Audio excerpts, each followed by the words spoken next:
Greetings, this is Spec Ops 56 coming to you from reloading bench number 1 here in the man cave. Today it's going to be food processing bench number 1. This is my video entry into Buckrun11's October Prepper Challenge.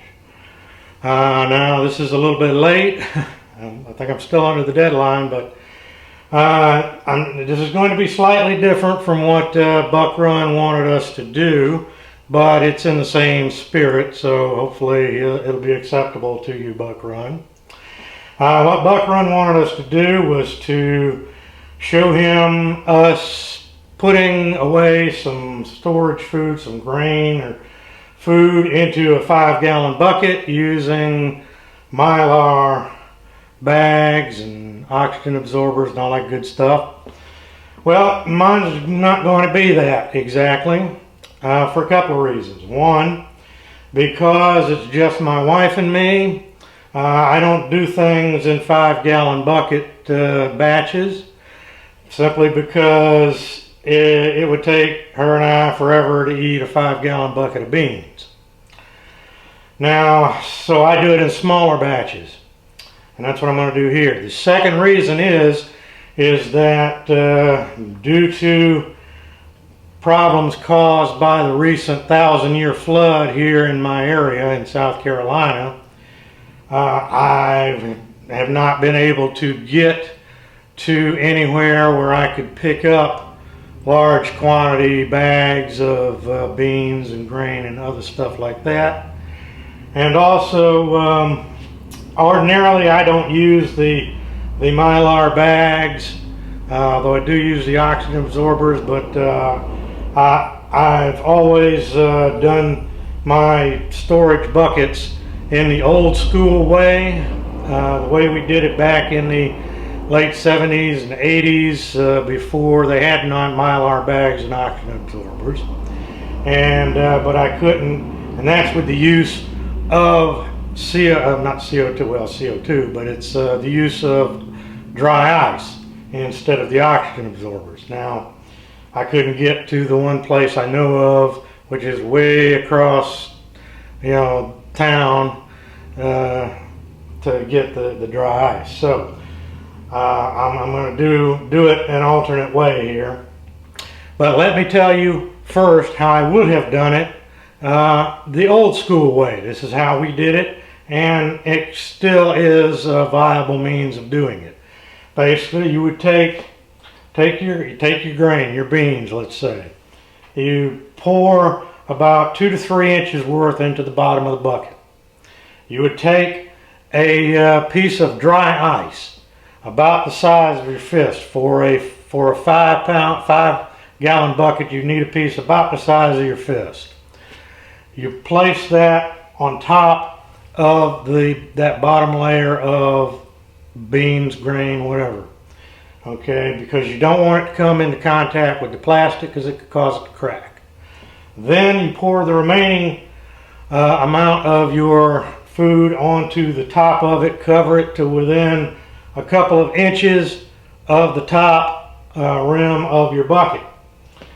The next thing you would do would be to loosely place your lid on top of the bucket, and then you wait a while. What happens is the dry ice starts evaporating and turning into CO2 gas, and CO2 gas being heavier than oxygen, it will settle to the bottom and then it will creep its way up and push the oxygen, the air, out of the bucket, making its way through the grain or whatever you've got in there. And what will happen is your loose lid will start to burp. When it stops burping, then you could either seal it right then, or for extra measure, toss in an oxygen absorber and then seal it up. And if you see you wait a while, if you see the plastic bucket start to bulge, unseal it and let it burp some more. Then you seal it up and you're good to go. What that CO2 does is it kills all the insects that may be in your grain, and there will be some, and there are going to be insect eggs. There's nothing you can do to get rid of them. What this does is it makes it so that they cannot hatch because there is no oxygen. That's really what the oxygen absorber does too. So here's what I'm going to do. I'm using these 1 gallon metal paint buckets. They're new. They have an enamel lining, and they are roughly about the same size as a number 10 can. Today I'm going to be putting away a can of baby lima beans because I'm a southerner and we like baby lima beans down here. Okay? And I'll tell you, it's hard to find anything locally in large 25-50 pound bags other than Mexican style beans, pintos, kidneys, black beans. Don't ask me to explain that. So what I've got here is the can. I've got 3 2-pound bags of dried baby lima beans that I picked up at the supermarket, store brand. I've got some oxygen absorbers. And what I'm going to do first, I've got this Star San sanitizer. This is what we use when we're making beer to sanitize everything that comes in contact with the beer. This is no rinse. I've got some in a spray bottle, and here's what I'm going to do. First thing I'm going to do, just give everything that's going to come in contact with this grain, with these beans, a spray. This kills on contact, and I'm going to turn it over, let it kind of drip out, and then I'm going to go away and let that dry, and I'll be back to go to the next step. Okay, I'm back. Got the can all sanitized. Now the rest of this is pretty easy because it's not necessary to take the beans out of the original plastic bag here. This will help protect it and it'll work just fine. So there's 2 pounds and there's 2 pounds. That makes 4 pounds. You can get about 6 pounds in here. You have to fiddle around with it some, but you can get 3 2-pound bags of baby lima beans in the 1 gallon paint can.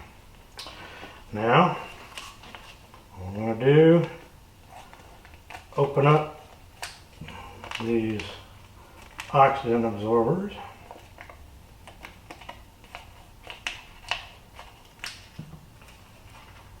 See if I can get them to come open. They definitely seal these well.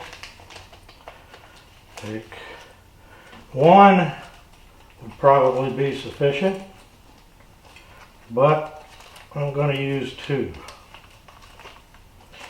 And the reason is that unfortunately you can't seem to buy these oxygen absorbers in anything less than quantities of 10 and up. And I'm only doing this 1 can today for the video. So once you've opened these, generally they either use them or lose them. Now if you have a vacuum sealer, then you could take this and vacuum out the air and seal it up right away, and you'd probably still be able to use these later on. I have a vacuum sealer, but it's not handy where I can get to it and use it now, so unfortunately the rest of these just go in the trash. I know, it's a waste. Luckily they're not too expensive, and as long as I've got them, what the heck, might as well put a 3rd one in there. There. Now all you need to do, take your lid,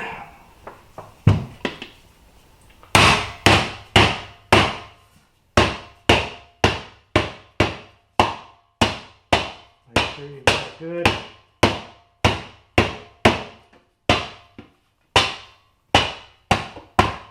tight seal. And then the final step, and you don't have to do this as fancy as I have, but you want to put some kind of label on it. You could just use a magic marker and just write what it is and the date. But I kind of like having a nice fancy label on mine. Oh, and I should mention John is not here to operate the camera, and that's why the camera operation is not nearly as smooth as it usually is. So I'll give you a close-up of my label. And also the stupid tripod is real sticky. I got to get a better tripod one of these days. Alright, Buckrun11, this is my entry into your October challenge. I hope that it meets with your approval and that I'm not too late. Good luck to everybody, but as usual, I hope I'm the one that wins. This is Spec Ops 56 saying, so long.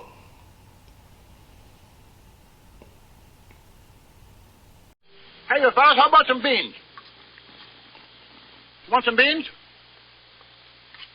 Go through some mighty rough country tomorrow. You better have some beans.